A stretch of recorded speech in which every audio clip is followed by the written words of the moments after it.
his best friends, he said. Well, this is May 12th, 1989. And my name is Joe Todd, and this is an interview with Mr. Bertrand A. McDonald in Wilmington, North Carolina, but you live in San Diego. Right. What's your address out there, sir? 6834 Veronica, Veronica. Okay. San Diego.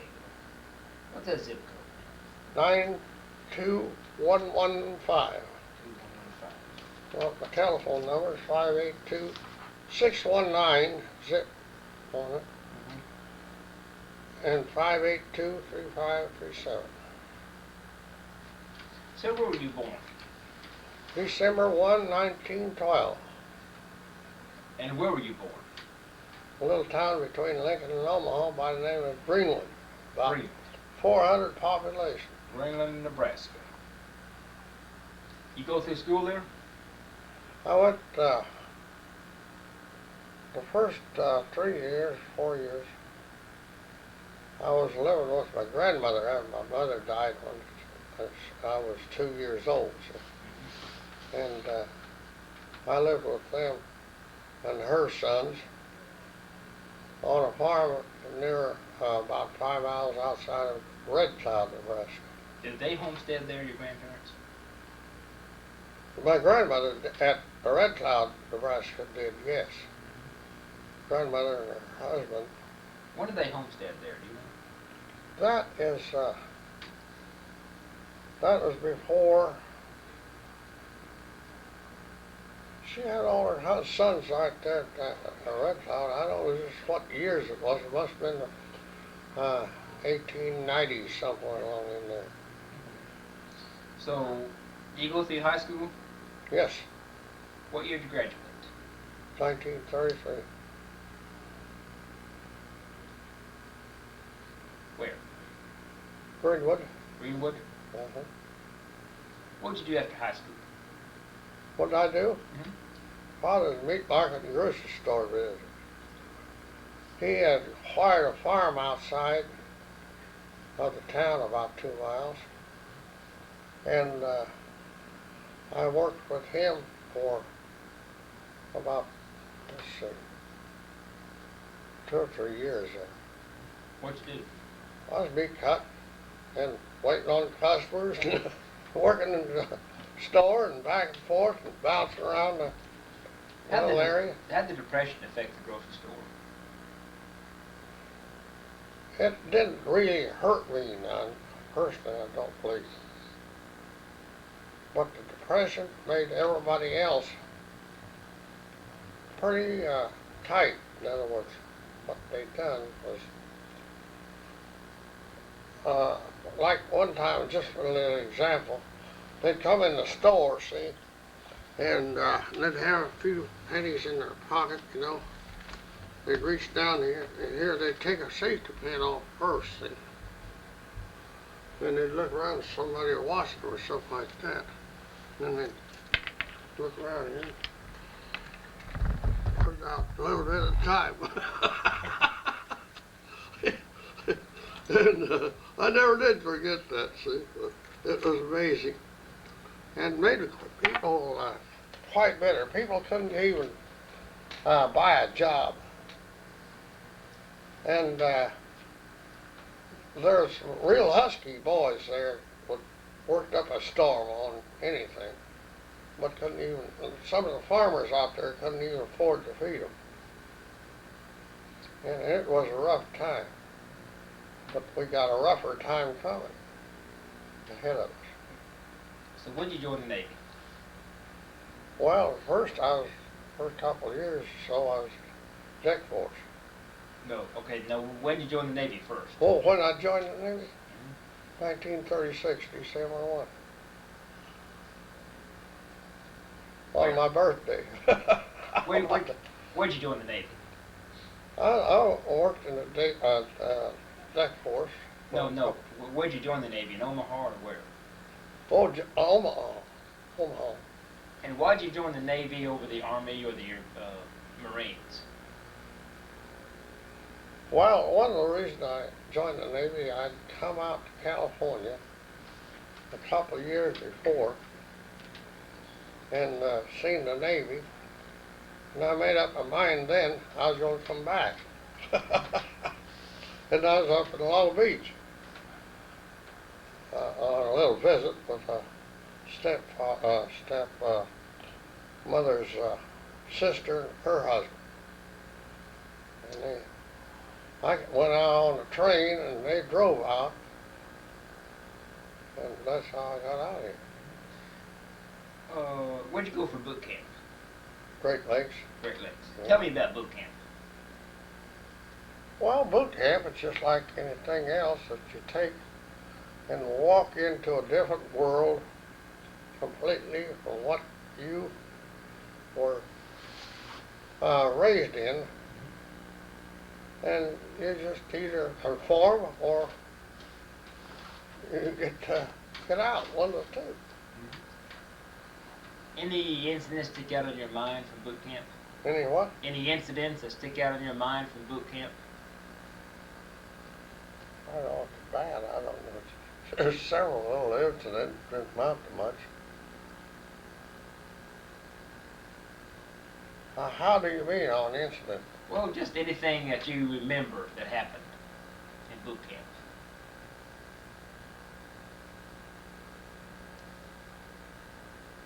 Just to relate to things that happened.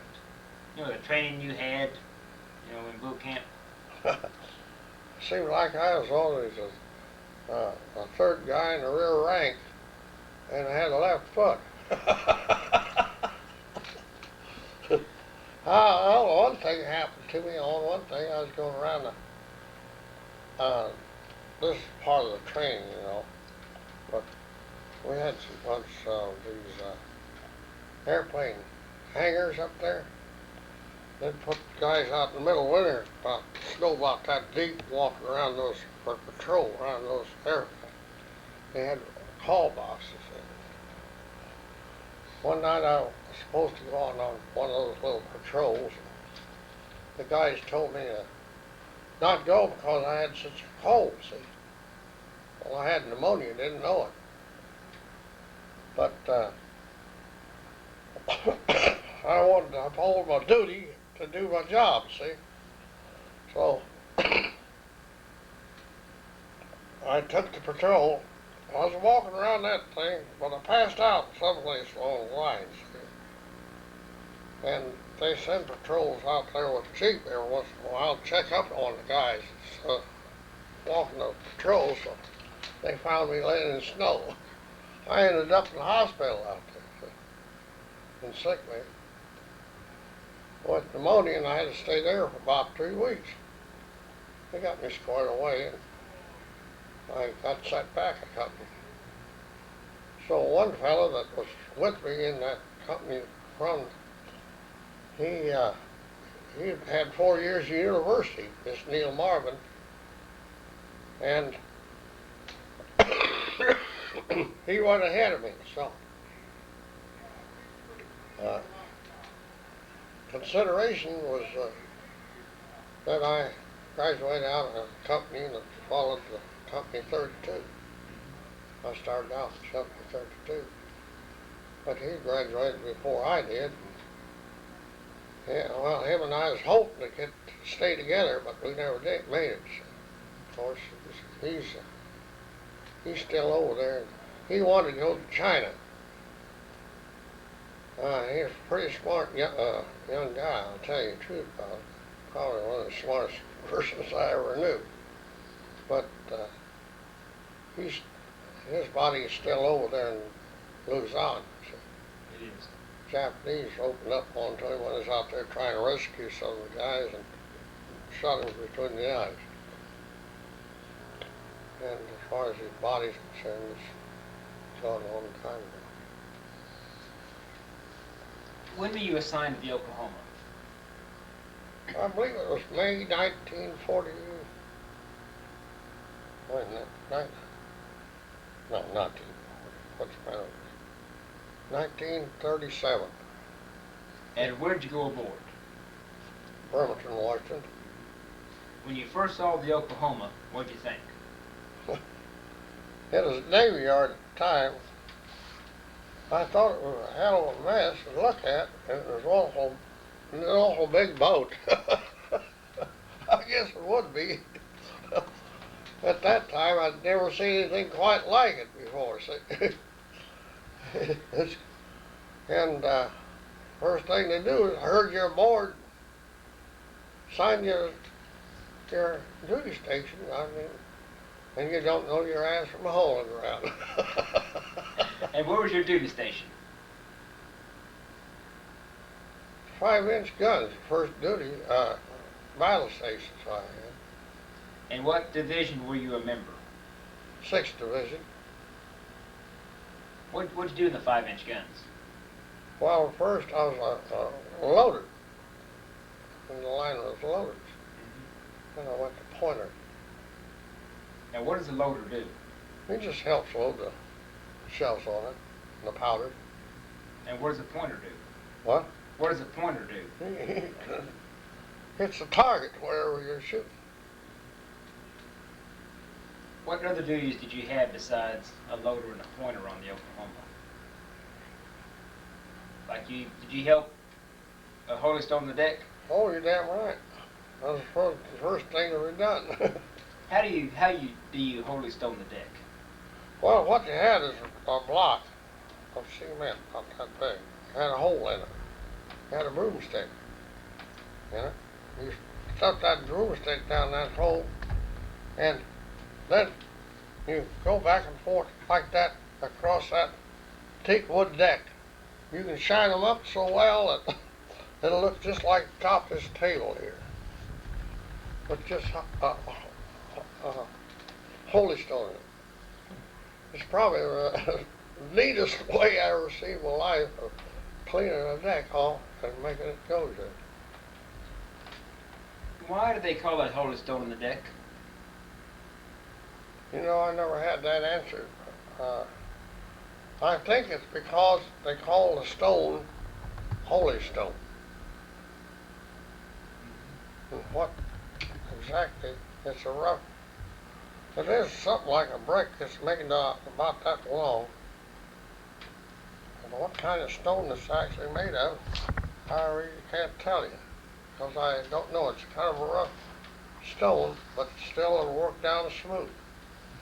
You can use them forever, almost. How often did you hoist on the deck? Practically every day, every morning at 6 o'clock. Get out there and get your exercise. Did you shine bright work? Oh yeah. Tell I me thought about that was a big waste of time. Tell me about that. Well, I'd get out there. You take your bolts on the tie lines of going around the ship. The bolts about that big around, about that long.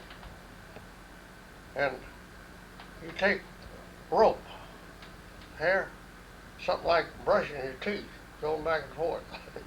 And you go around all the screws on that bolt with a kind of a paste that they had, and you shine them up. And then you take a rag and shine that up.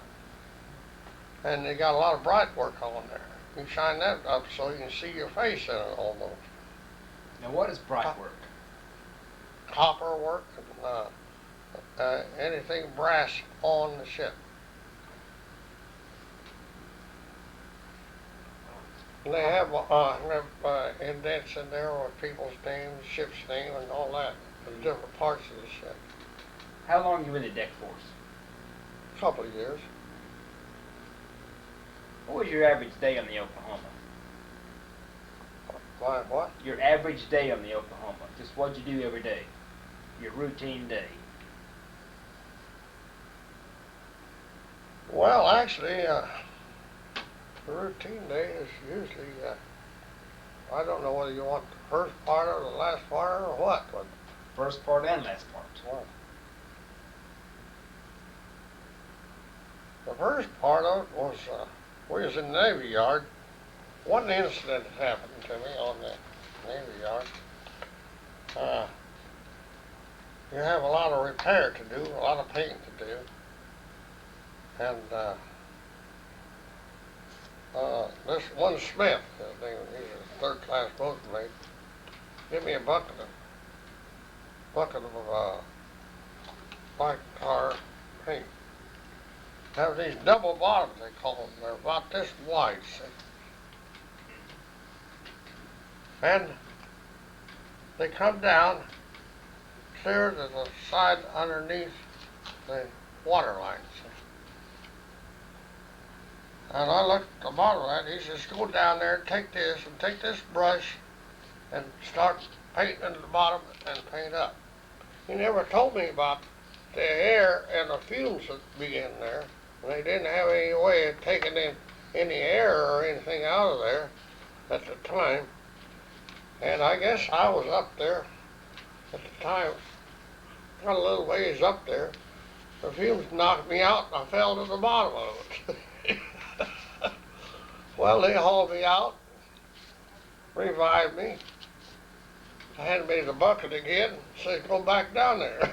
Told me about what I'd done. How far did you fall? I don't know, probably about 15 foot. It kind of knocked me out, see. I was knocked out or on the fall. Well, there's been a lot of things happen to me that, why I'm still here, I don't know, but I'm here. What's your fondest memory of the Oklahoma? Oh, I'll tell you. That's quite a territory.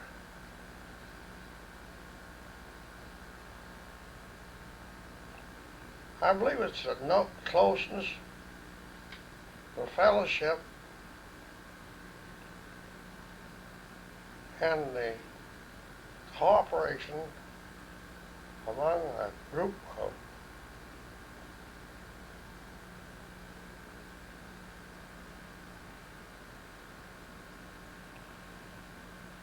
great American boys.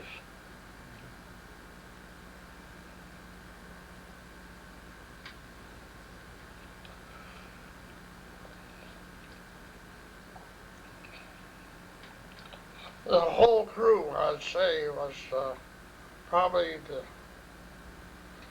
best crew that in cooperation and looking out for each other of any ship that ever existed.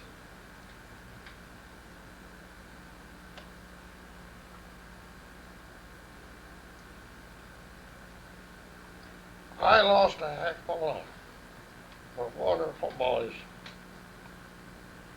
when that ship got turned over.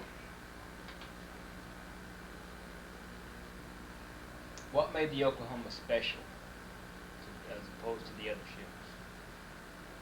The closeness of the crew with one another and the cooperation of the crew with one another. With the other ship, did they have a crew that was close like that, or? No, none of them ever had the closeness to Oklahoma did. I was on several others. What was the reason? Why did the Oklahoma have? I really don't know on that situation, except it seemed like we did a lot of drinking and things like that. I mean, so, but the biggest percent of the boys, when they go ashore, they looked out for each other. You would get scatter out, but they kind of looked out and say you went one place and they found you in trouble or something like that. You wouldn't have to worry about getting sidewind or something like that knocked out. There's somebody there to help you. And they looked out for each other regardless. If they knew you was Oklahoma, and you didn't have to worry about anybody sidewinding you or something. You had all kinds of help. I've had it. What kind of trouble did you get into? Most of my trouble was stupidity. I get too much to drink, things like that, and stumble into a few things. And somebody tackle me, and naturally me being a redhead and and I didn't like people walking on me. I always fought back. If I get in a fight out there or something like that, some guy would haul off and take a lot from another ship. I'd let him have it, see, regardless how big he was or small.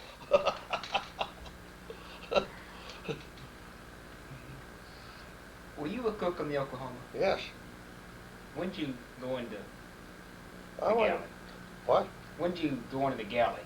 When did I?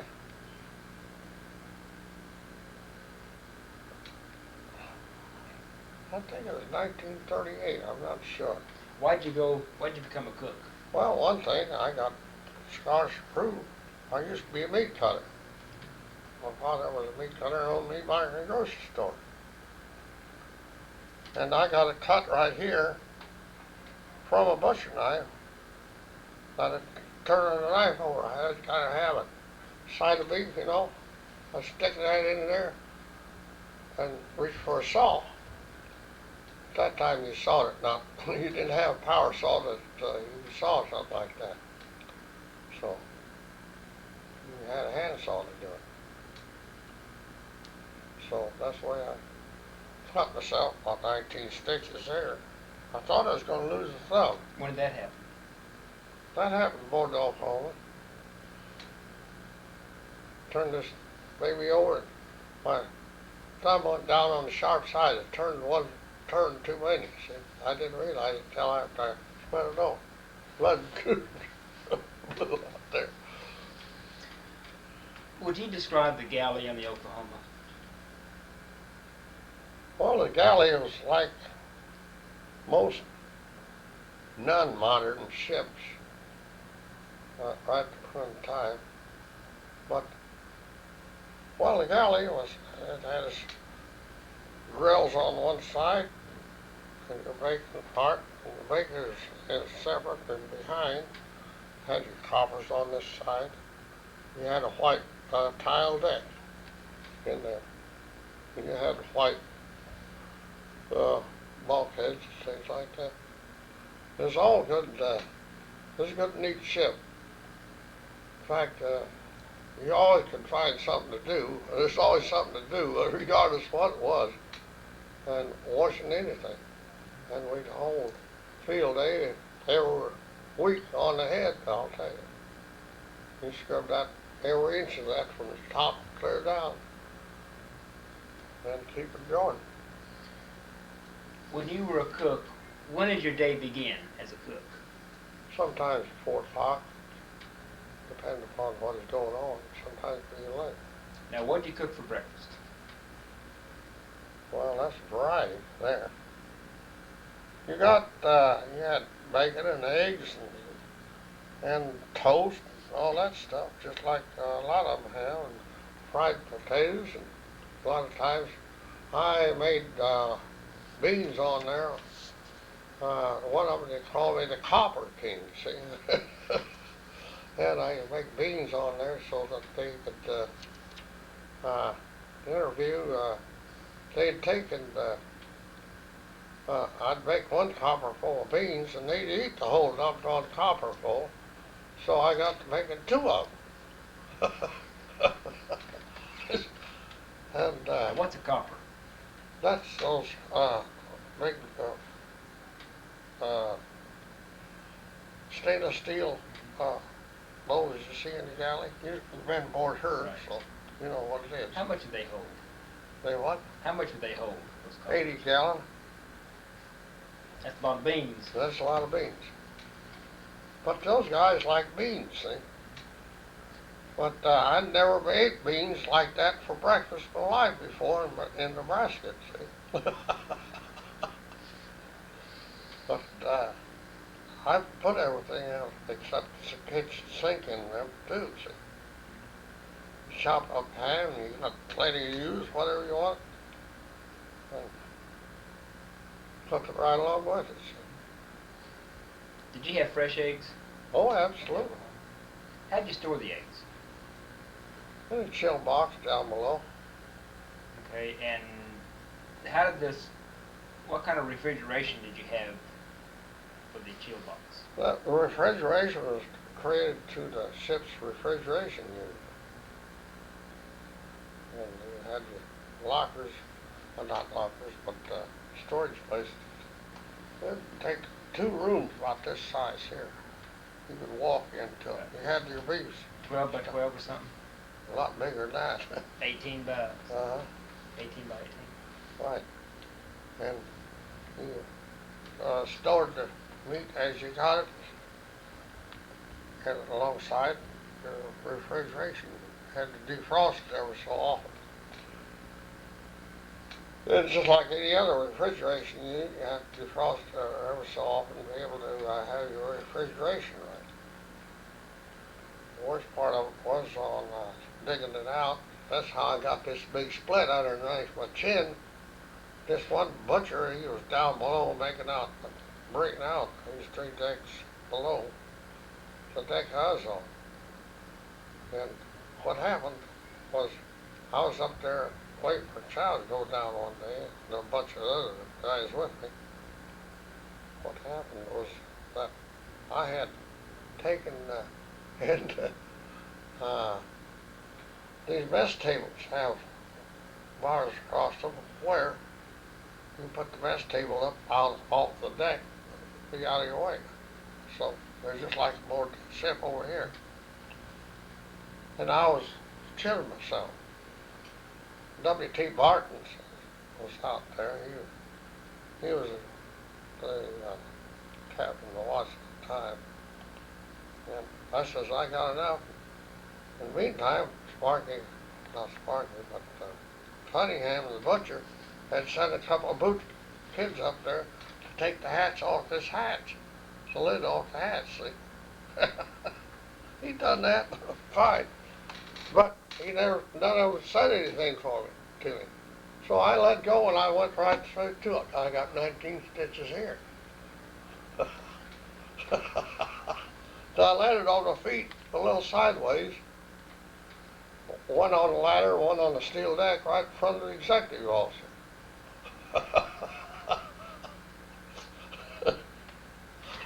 What'd he say? I don't know what he said, to tell you the truth about it, but I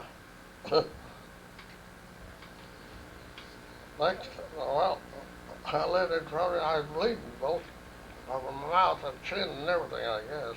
Anyway, next thing I knew that Bob Shaver, he was on the watch with me, come down there and let me off to sick bay, and they kept me there a couple of days, and I got up, I wanted to get out of there, see, so get back to work.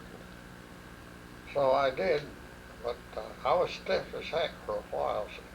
So I'd cracked. I didn't know at the time, but I'd cracked 2 my spine parts up here, flattened out 2 discs, or rather 3 discs down in my bottom of my back. But I kept on going, and being younger, you don't pay as much attention to things. And so, later on down the road, like I am right at the present time, I can't do too much because back situation. Backs up on me once in a while, and I went to chiropractors and things like that. They done the best they could with me. That's who discovered what was wrong. That was outside though, but the Navy never did. Navy, they just stung you up in a doggone sling and let you sit there and you're not doing nothing, see. But the chiropractor, he'll work on the bones or to help you out. Maybe you've been to him, I don't know. How often will you take food on the Oklahoma? It depends on where we're at. We can store them for 6 months, And how many cooks on board? Oh, no, board. See, I think we had about cooks, bakers, and all the rest of them. I believe there's about 40 of us. I don't know for sure now. That might be a little high. It'd take about 5 of us on the watch. That was in the galley. And how many men were you cooking for? Oh, we had it from 8 to 1,200.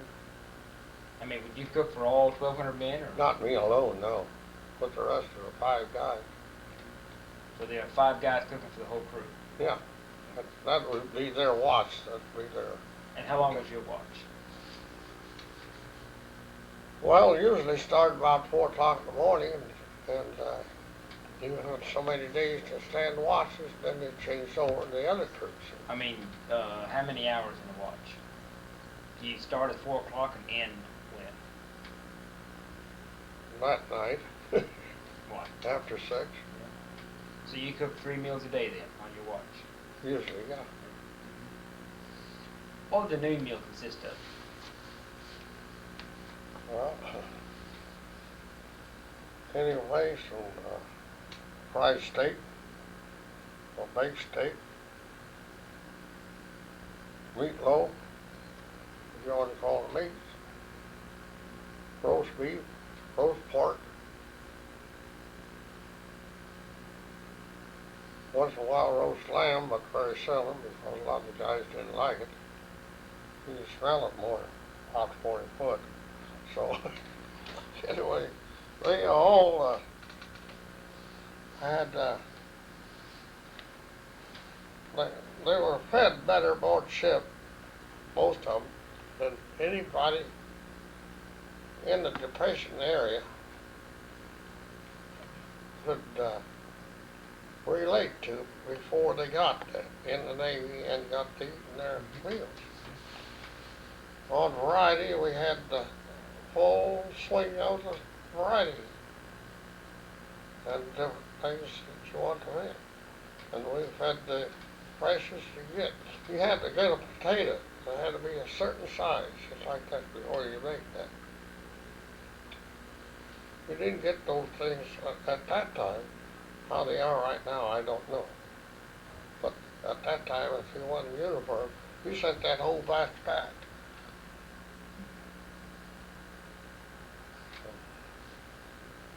And the evening meal?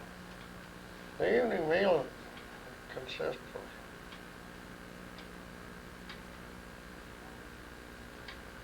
usually meat always led the way of what you're going to add to it. The evening meal is always a little bit lighter, but not much. There's an active bunch of guys, so you keep them well fed, you see. And just like I was looking out there today, you know,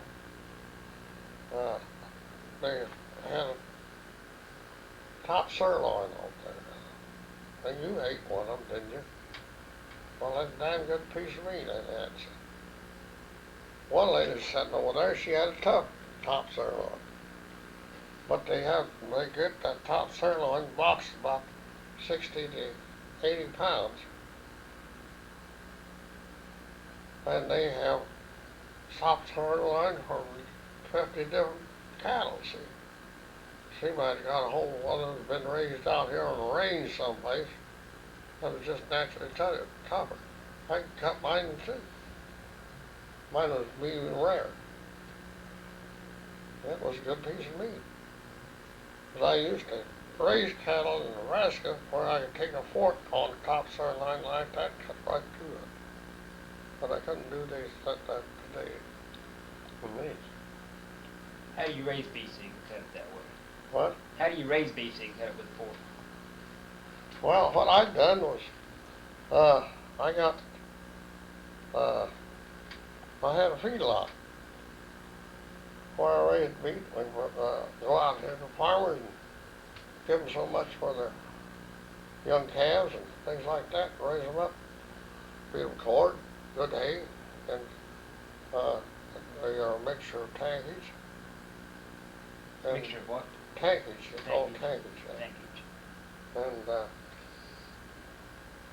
that's about it, see. A couple other things I forgot, but that's been too damn long ago. And how old would they be when you butchered them? About a year and a half. So how long were you aboard the Oklahoma? 6 years. 6 years. Uh-huh. See, I was going to go out of the Navy the first 4 years. Old Schaefer got a hold of me We went ashore. Next morning I re-enlisted. And then the war caught us. What were you doing on December 6th? Cooking.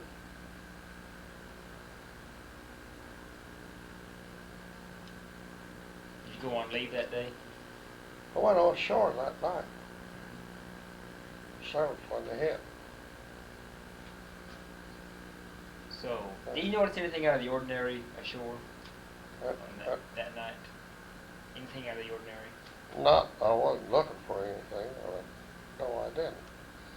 So start with the morning of December 7th. What happened? December the 7th was,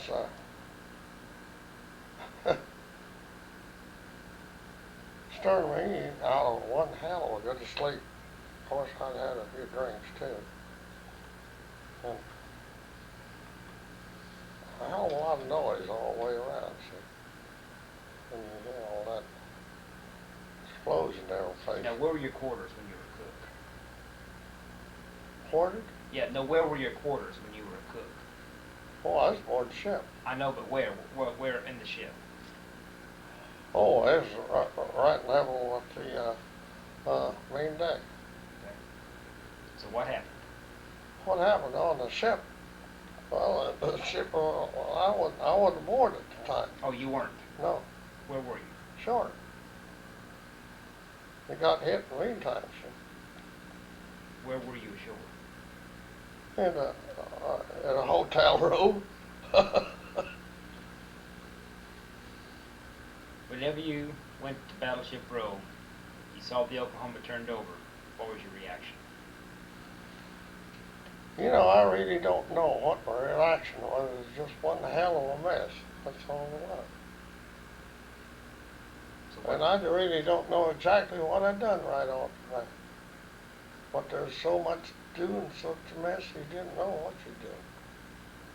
So You know, you cannot realize unless you go into something like that, has been there, that the whole thing happened or even could completely remotely could happen in your lifetime. Or it ever happens anyplace. Nobody knows unless they've ever been there. So when did you realize it was a real attack? Oh, well, I knew it was a real attack when you hear all the explosions. You had to have something like that. But we didn't know where it was coming from. Were you in downtown Honolulu? Right. So when did you get back to Battleship Row? It was about 2 days before I ever got back there. What'd you do in those 2 days? They shuffled me around from one work party to another. Nobody knew what the hell I was doing. This is irritation. So were you assigned to another ship? I got lucky, I guess, and assigned to an aircraft carrier on the East Coast. Which one? U.S.S Hornet. That was a baby Hornet, not a baby Hornet, but a Hornet. Regular aircraft. And what were your duties in the Hornet? Commissary. Made the same thing on the Hornet as I was on the Oklahoma, see. But the Hornet, it went down too. Were you there with Doolittle? What? Were you there when Doolittle left the Hornet to bomb Tokyo? I sure was. I was on it. Tell me about that. Well, on the Hornet, we put her in commission in Norfolk, see. And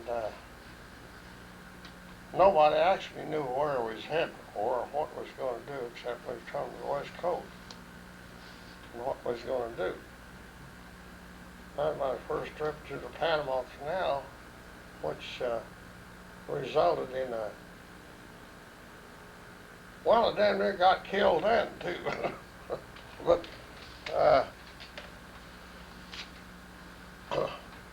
going through the Panama Canal,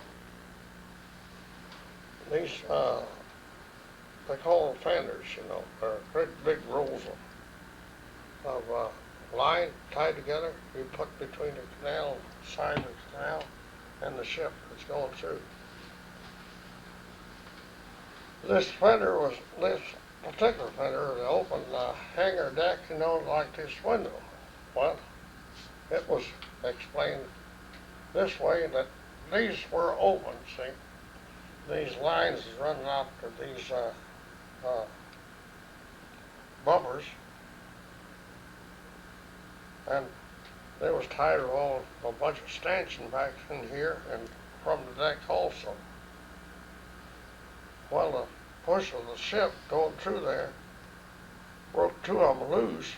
They come flopping through there like that, and one of them just missed my head probably about a half an inch. I don't know how close, because I couldn't measure it anyway. And something like that had knocked my head completely off. But it busted, and then the stanchions also, they come flying through there. So missed me, I don't know. The Lord was looking out after me, so. So, tell me about Doolittle and... Doolittle and them. I didn't actually get too well acquainted with none of the crew, but I shook hands with Doolittle and the whole crew before they took off. And we helped load the ships, load the planes, and everything. You think they'd be days before, see. You think they'd be successful? We didn't exactly know what the hell they was going to do until they announced at the last minute what they was going to do. Bob told you.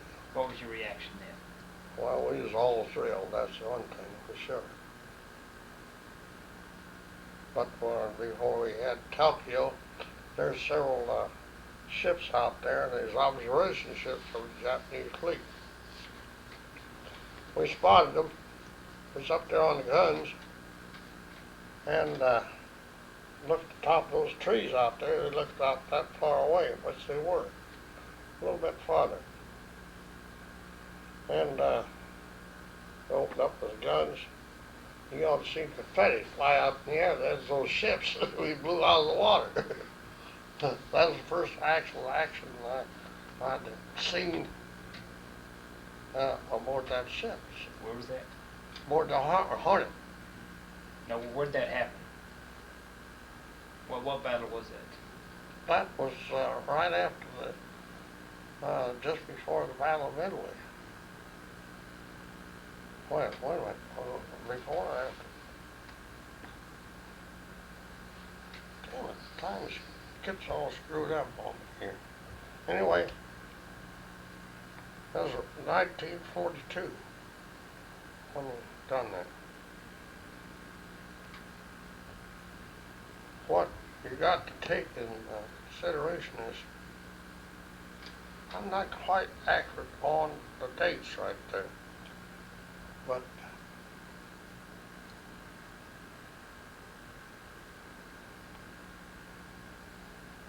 when we hit those ships, we going down the planes, we released the planes from the ship, and you could see a plane go off, right off the edge of the thing.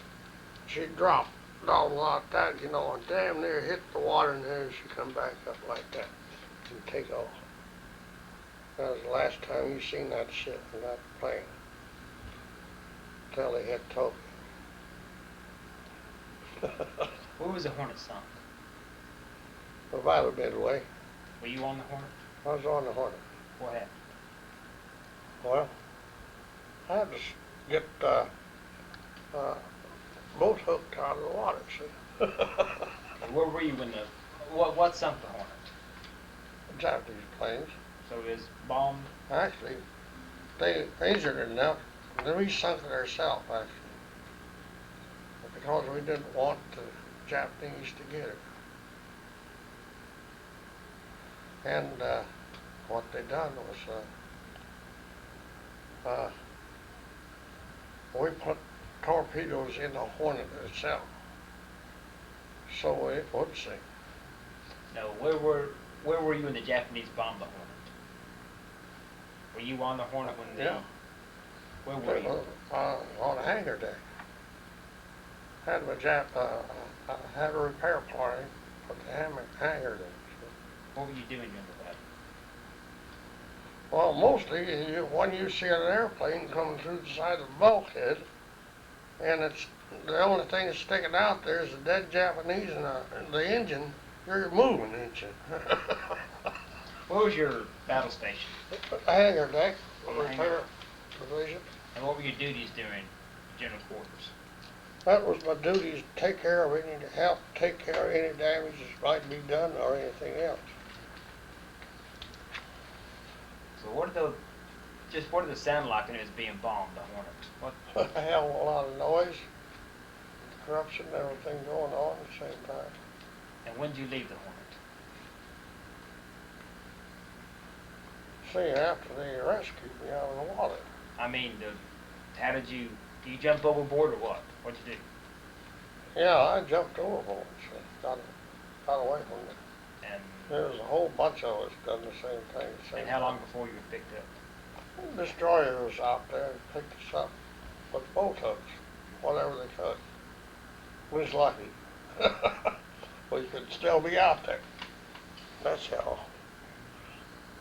And then what ship were you assigned to? I saw the Patan on the East Coast on a hurricane commission. Went out, repeated the sound, and what the hell? So, was she sunk? What? You say the name of the ship was Bataan? Mm-hmm. Was she sunk? Mm-hmm. Where was she sunk? Out there in Southwest Pacific.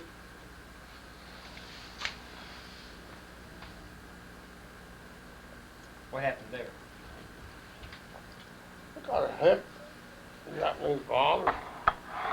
And there's a hull made out of a cruiser, you know. He blew the son of a bitch up, and then another got done the same thing, but I wasn't on it. Where was the Bataan sunk? What battle? That was the Battle of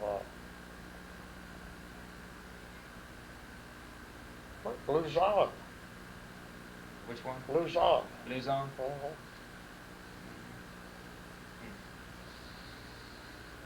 So, how'd you get off of Bataan? What'd you do? What were you doing when the bomb hit? Well, I was at the battle station of 40 millimeter guns. Those bastards, they go off, you know, you ever shoot them? No. No. So when that bomb hit, what'd you do? I took off the deck right at the time, and we went down below. I don't know where the hell I went to now, but I got off that son of a bitch in a hurry. And I don't know just exactly what I'd done right at the time. But too many things happening all at once.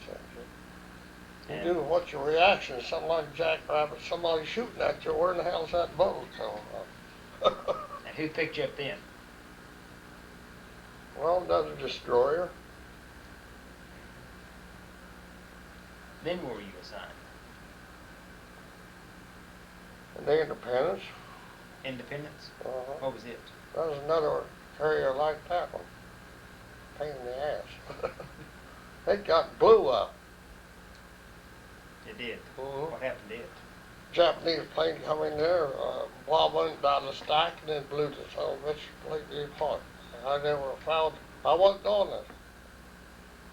Never seen one person since then that's on the Independence that I ever spoke to.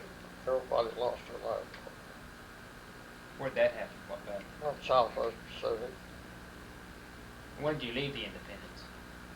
When she went to the Southwest Pacific, And where'd you go? there was another assignment on the East Coast. What assignment was that? So that was the, damn it,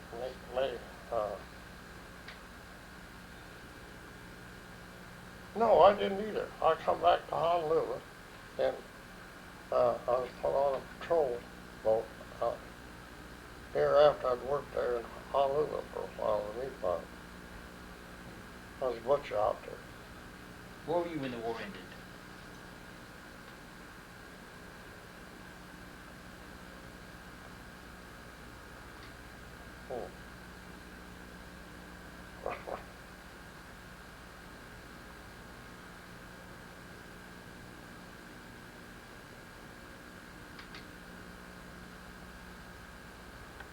Oh, I know where I was at. I was back to the East Coast in the, no, that was on Pearl Harbor. Too damn many years ago. All these questions. Did you celebrate on VJ Day? Oh, yeah. What'd you do? I didn't celebrate. My wife wouldn't let me.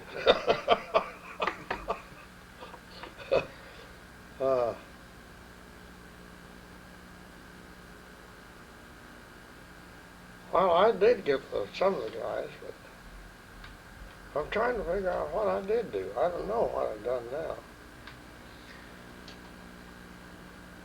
Whenever anyone mentions the Oklahoma, what's your reaction?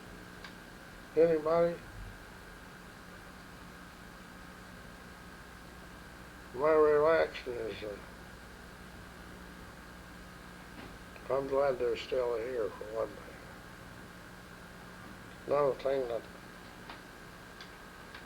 it's just wonderful to know that there's a hell of a lot of good guys still left. You ever reflect on the Oklahoma? Ever? Sure. What do you think about it? Like I said before, one of the best ships that ever existed. When you heard that she had sunk in mid-Pacific being towed back, what'd you think? A hell of a note. But I didn't like the idea of turning in a bunch of shit and scrap, make razor blades out of it. And that's what the scoop was on that one. I think it's better off where it's at, down in Davy Jones' locker. Well, I think we have a good interview. I don't know if you're going to print that or not. Hello. Okay. You thought there was somebody. Is it still on? Well, I want to thank you for the interview. Well, thank you. Okay. I don't know if that a little, well, a lot of people don't find a lot of dissension about that, but Good. I'm going to shut this off.